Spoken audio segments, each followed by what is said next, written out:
Good evening boys. Class 10 আগের দিনকে আমরা যেটা করেছিলাম লম্ববৃত্তাকার চোঙের শর্ট কোশ্চেনগুলো করে দিয়েছিলাম। আজকে আমরা যেটা করব সেটা হচ্ছে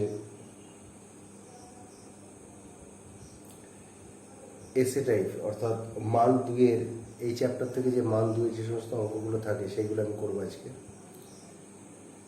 তো আশা করি তোমরা পড়াশোনা করছো এবং প্র্যাকটিসটা ঠিকঠাক রেখেছো।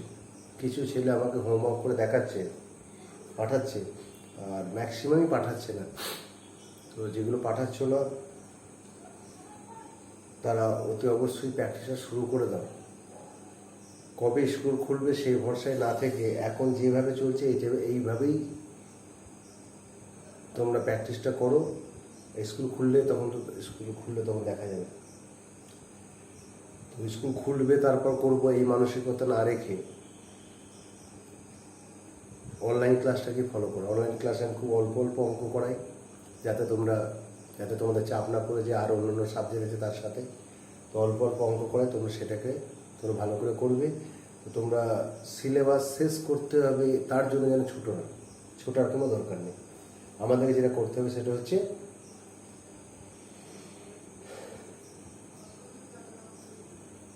যেগুলো আমি প্রিভিয়াস যে অঙ্কগুলো করেছিলাম, যে চ্যাপ্টারগুলো স্কুলে হোক বা আগে হোক, সেই চ্যাপ্টারের অঙ্কগুলো তোমরা ভালো করে প্র্যাকটিস করবে, ঠিক আছে? তো আজকে আমরা এই চ্যাপ্টারটা শেষ করব। নেক্সট দিন আমরা বীজগণিত শুরু করব, নেক্সট দিন আমরা অন্য চ্যাপ্টার শুরু করব। আজকে এই চ্যাপ্টারটা শেষ করে দেবো। তো আজকে আমাদের এসে টাইপের অঙ্কে 20 নম্বর দাগের অঙ্ক। এই 20 নম্বর এই যে 2 নম্বর মানের অঙ্ক, মান 2, এই 2 নম্বর মানের অঙ্কগুলো কিন্তু শুধু উত্তর লিখলে হবে না, এটাকে আমাদেরকে অঙ্ক কষে দেখাতে হবে। ওকে, তো অঙ্কটা আছে কি, একটি লম্ববৃত্তাকার চোঙাকৃতি স্তম্ভের বক্রতলের ক্ষেত্রফল 264 বর্গমিটার এবং আয়তন 924 ঘনমিটার। ভূমির ব্যাসার্ধের দৈর্ঘ্য নির্ণয় করো। দেখো, আয়তন যদি আমাদের চোঙের ব্যাসার্ধ যদি আর হয়, চোঙটার উচ্চতা যদি এইচ হয়, এই চোঙ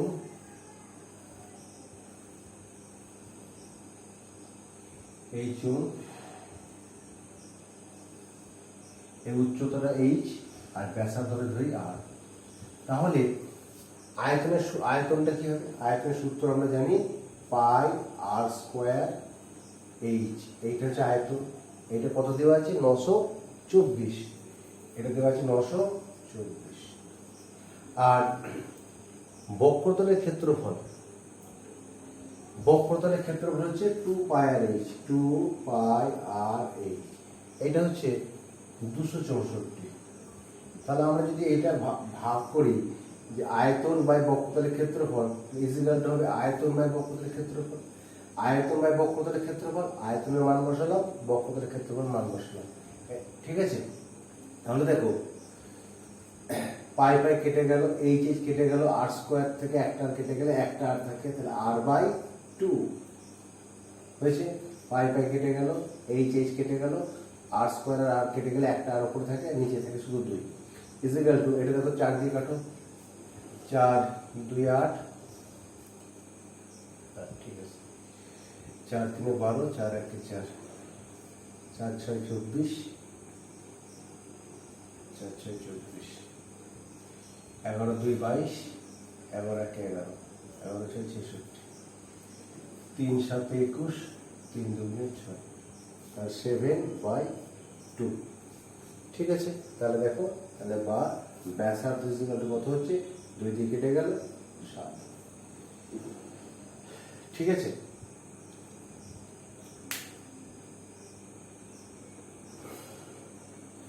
তাহলে আমরা কি করলাম, আয়তন বাই বক্রতলের ক্ষেত্রফল, এটা আমি বাই করলাম। তাহলে আয়তন এইটা, বক্রতলের ক্ষেত্রফল হচ্ছে এইটা, ঠিক আছে? এই অঙ্কটাকে আমি যদি মনে করছি আরো অন্যরকম ভাবে করবো, করা যেতে পারে, গাদা রকম ভাবে করা যেতে পারে। আমি যদি মনে করি এখন লিখবো যে pi r square h is equal to কত, 924। আমি এটাকে লিখতে পারি, কি লিখতে পারি, pi r h into r is equal to 924। এটাকে আমরা লিখতে পারি 2 pi r h into r is equal to, দুদিকে বোথ সাইডে 2 দিয়ে গুণ করে দিলাম, 2 ইন্টু 9 ইন্টু 4। এই সাইডে 2 গুণ করলাম, এই সাইডে 2 গুণ করলাম। তাহলে এর মানটা দেওয়া আছে কত? এর মানটা কত দেওয়া আছে? এর মানটা এটা কি? এইটা যে বক্রতলের ক্ষেত্রফল, তাহলে এটা জায়গায় আমি কি লিখতে পারি? 264 বা 264 r is equal to 2 into 9 two 4, তাহলে বা r is equal to 2 into 9 two 4 by 264। এটা হচ্ছে 2, এটা হচ্ছে 7, 2 দিয়ে কেটে গেল, তাহলে আর ইজিক্যাল টু 7। এইভাবেও করা যায়, কিন্তু সব থেকে ইজি হচ্ছে এইটা, ওই জন্য এটাকে আমরা করার দরকার নেই, আমরা 125 করলেই হবে। ঠিক আছে, ঠিক আছে, তো এটা করার দরকার নেই, আমি ওইটা করলেই হবে। তো যাই হোক, অঙ্কটা দেখলে আমরা বুঝতে পারলে একের অঙ্ক ছিল এটা, এটা যে 20 ভাগের একের অঙ্ক হলো,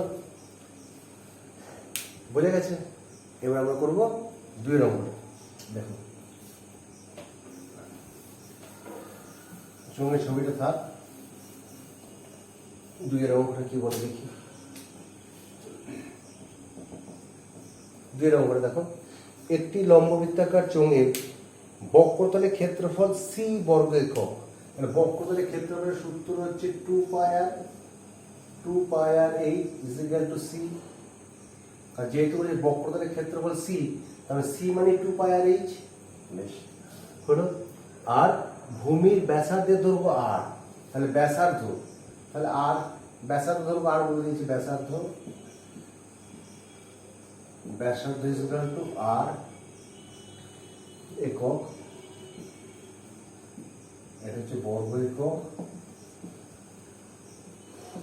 আর বলেছে আয়তন ভি, আয়তন মানে তাহলে ভি, আয়তন হচ্ছে ভি, আয়তনের সূত্র কি? বা পাই আর স্কয়ার এইচ, পাই আর স্কয়ার এইচ, এটা হচ্ছে কি? এটা হচ্ছে ভি, ঘন একক। ঠিক আছে, যে আমাকে বার করতে বলেছে কি সি আর বাই ভি, অতএব c R by V equal to, c এর মান কত? সি এর মান হচ্ছে এইটা 2 পাই আর এইচ, আর এর মান কত? আর এর মান আর, বাই ভি, ভি এর মান কত? এইটা পাই আর স্কয়ার এইচ। দেখো তাহলে পাই পাই কেটে গেল, এইচ এইচ কেটে গেল, আর আর গুণগুলো আর স্কয়ার কেটে গেল, তাহলে কি থাকলো? 2। তাহলে বা C R by V equal to 2। ঠিক আছে, এই মানটা নির্ণয় হলো C V R by 2, C R by V এর মানটা হচ্ছে 2। ক্লিয়ার হয়েছে? ঠিক আছে, নেক্সট অঙ্ক আমরা করি। খুব ইজি অঙ্কগুলো, একটু সূত্রগুলো একটু ঠিকঠাক আমাদের মনে রাখতে হবে এবং ঠিকঠাক করে অ্যাপ্লাই করলে আমাদের অঙ্ক হয়ে যাবে। 3 এর অঙ্কটা,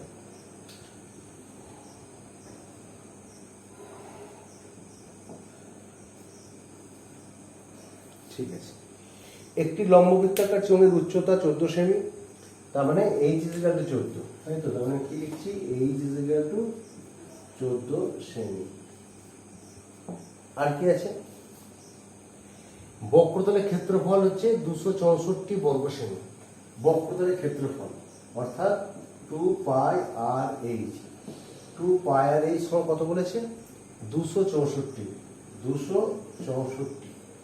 বর্গ সেমি। তো আমি এখানে যদি এইচ এর মানটা বসাই, তাহলে দেখো কি হয়, 2 ইন্টু পাই মানে হচ্ছে 22/7 হয়েছে, আর এইচ এর মান হচ্ছে 14 ইজিক্যাল টু 264, 7 1 7, 7 2 14, ঠিক আছে? তাহলে বা আর সমান কত বেরোবে? 264, এগুলো গুণ আছে, ওই দিকে গেলে ডান দিকে গেলে সব ভাগ হয়ে যাবে, 2 2 2 ইন্টু 2, 2 13 2 132, এইটা এটা এটা কাটলে 6 হবে, এটা কাটলে 3, তাহলে বা আর ইজিক্যাল টু 3, আর সমান 3 সেমি। এবার আমাকে চেয়েছে কি? আয়তন। কি চেয়েছে? আয়তন। অতএব চোঙটির আয়তন,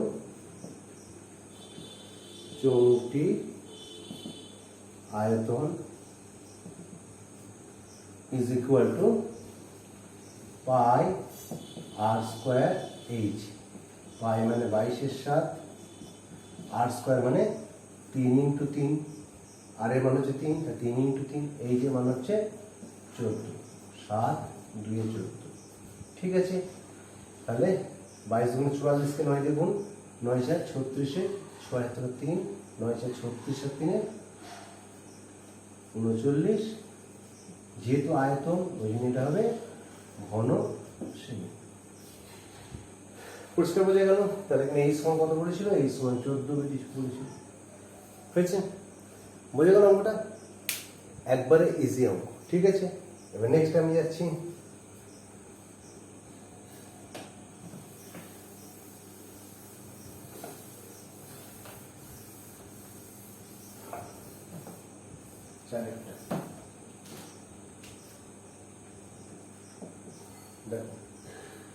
দুটি লম্ববৃত্তাকার চোঙের উচ্চতার অনুপাত 1:2। তাহলে দুটি লম্ববৃত্তাকার চোঙ, এই একটা চোঙ এরকম আর একটা চোঙ আছে যাদের উচ্চতার অনুপাত হচ্ছে 1:2। তাহলে আমরা জানি অনুপাতকে কোনো একটা ধ্রুবক রাশি দিয়ে গুণ করলে সেটা তার মান বেরোয়। যেমন ধরো, তাহলে উচ্চতার অনুপাত 2:3, তাহলে আমি কি লিখবো? মনে করি চোঙ দুটির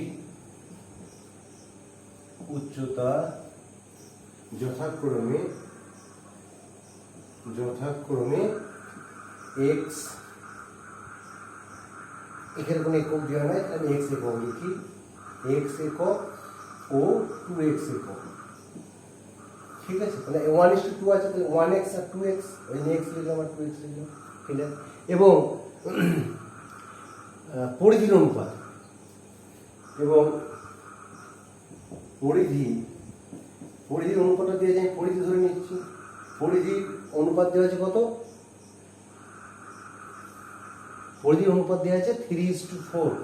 তাহলে প্রথম পরিধির অনুপাত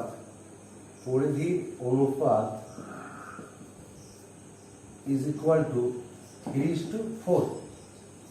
তাহলে প্রথমটার পরিধি কি হবে? প্রথমটার পরিধির সূত্র কি? বৃত্তের পরিধির সূত্র হচ্ছে 2πr। 2πr হচ্ছে কত?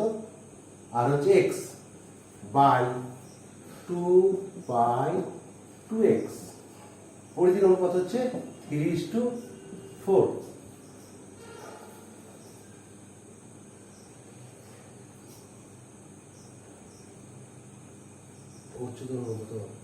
পরিধির অনুপাত যা হবে তো ব্যাসার্ধের অনুপাতও তাই হবে। ঠিক আছে, পরিধির অনুপাত কোনো একটা, দেখো আমি একটা জিনিস তোমাদেরকে দেখাই। ধরো এই একটা বৃত্ত আর এই একটা বৃত্ত, এই জিনিসটা বুঝে নি। এর বৃত্ত হচ্ছে আর, এর বৃত্তের হচ্ছে R1, এর হচ্ছে R2। তাহলে এর পরিধি কত? এর পরিধি হচ্ছে 2πr1, এর পরিধি কত? 2πr2। যদি 3:4 হয় তাহলে দেখো পরিধির অনুপাত যা, দেখো এটা কেটে গেল, তাহলে ব্যাসার্ধের অনুপাত তাই। তাহলে আমার এটা করার দরকার নেই, তাহলে আমি একবারে এটা পরিধি করার দরকারই নেই। পরিধির অনুপাত এত, পরিধির অনুপাত যা হয় তাহলে আমরা জানি পরিধির অনুপাত যা হবে ব্যাসার্ধের অনুপাতও তাই হবে। তাহলে আমি বলতে পারি অতএব ব্যাসার্ধের অনুপাত সমান 3:4। তাহলে প্রথমটার ব্যাসার্ধ, প্রথম চোঙের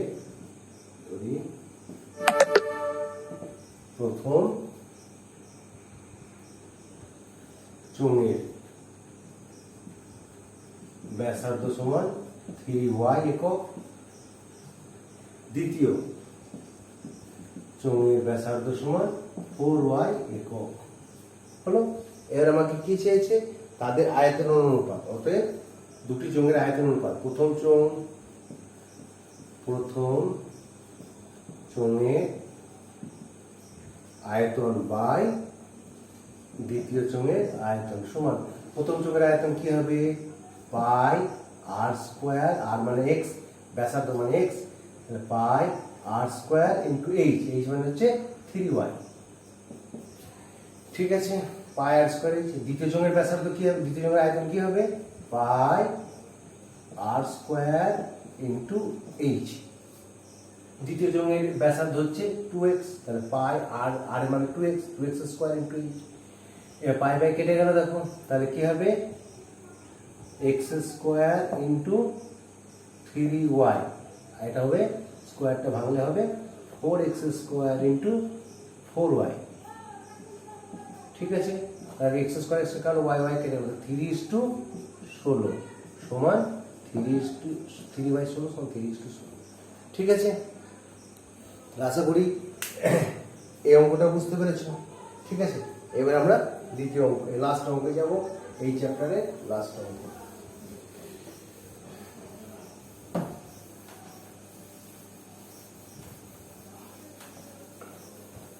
দেখো, একটি লম্ববৃত্তাকার চোঙের ব্যাসার্ধের দৈর্ঘ্য, তাহলে এটা লম্ববৃত্তাকার চোঙ, এই ব্যাসার্ধের দৈর্ঘ্য 50% হ্রাস করলে উচ্চতা 50% বাড়ে। তার মানে ব্যাসার্ধটাকে 50% মানে কি হাফ, ব্যাসার্ধটাকে অর্ধেক করলো আর উচ্চতাটাকে কি করলো 50% বাড়ালো, উচ্চতাটাকে 50% বাড়ালো। ঠিক আছে, তাহলে চোঙটির আয়তন শতকরা কিরূপ পরিবর্তন হবে? এটাকে যদি আমরা একটু এক্স ওয়াই ধরে করলে করা যাবে, আর এটা যদি আমরা এরকম করে করি, ধরো এখানে লিখলাম ব্যাসার্ধ, দেখো এখানে অনেকটা সুবিধা হবে, ব্যাসার্ধ এইখানে লিখলাম, উচ্চতা এইখানে লিখলাম, আয়তন, তিনটে জিনিস আমি লিখলাম। ঠিক আছে, ব্যাসার্ধ কত, প্রথমে কত ছিল আর, উচ্চতা কত ছিল এইচ, আয়তন কত হবে পাই আর স্কোয়ার এইচ, নর্মাল। এবার আমাকে বলেছে ব্যাসার্ধ 50% হ্রাস, 50% মানে কি অর্ধেক, r/2, তার মানে ছিল r/2 বাদ যাবে, হ্রাস কমে গেল, অর্ধেক কমে গেল, তাহলে হবে কত r/2। উচ্চতা এই ছিল 50% বাড়বে, মানে 50% মানে অর্ধেক বাড়বে, বাড়বে মানে যোগ করলাম, তাহলে এটা হবে 3h/2। এইবার আয়তন কত হবে দেখি, পাই আর স্কোয়ার, পাই আর আরটা কত এইটা, তাহলে r/2 তার হোল স্কোয়ার, উচ্চতা হচ্ছে 3h/2, এটা কত হবে দেখো পাই r square by 4 into 3h/2, তাহলে কত হবে দেখো,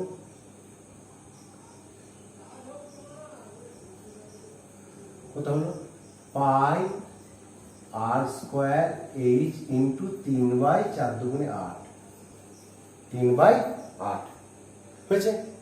তাহলে 3/8 অংশ, এত অংশ কি আগে আয়তনের এত অংশ। এবার আমরা জানি অংশকে শতকরা করতে গেলে কি করতে হয়, ভগ্নাংশকে শতকরা করতে গেলে তাকে 100 তে গুণ করতে হয়, অর্থাৎ শতকরা হ্রাস পাবে, আয়তন শতকরা কত করে হ্রাস পাবে, তাই তো।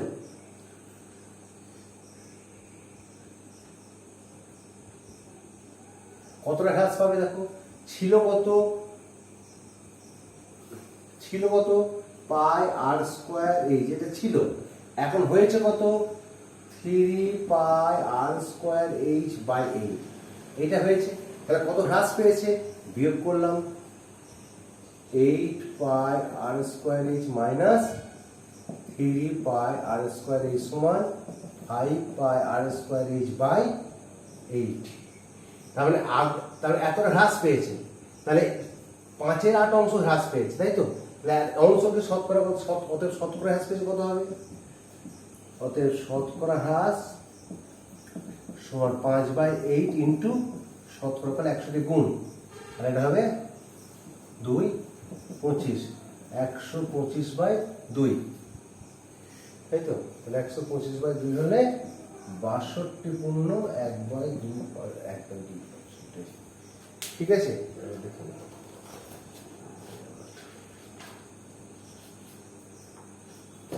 ঠিক আছে, এইটা তাহলে আগে ভালো করে বুঝি। ব্যাসার্ধ ছিল আর, এগুলো তুমি লিখতে পারো একক একক করে লিখতে পারো, একক একক, আর আয়তন হলে ঘন একক। তাহলে ব্যাসার্ধ ছিল আর, তখন উচ্চতা কত এইচ, তখন ব্যাসার্ধ তখন কত, ঠিক আছে। ব্যাসার্ধ কত এইটা, হ্রাস পেয়েছে তো কমে হাফ হ্রাস পেয়েছে, হাফ মানে r/2 হ্রাস পেয়েছে, ছিল আর আর বাই টু হ্রাস পেয়েছে, বিয়োগ হলে এখন হলো কত, আর বাই টু।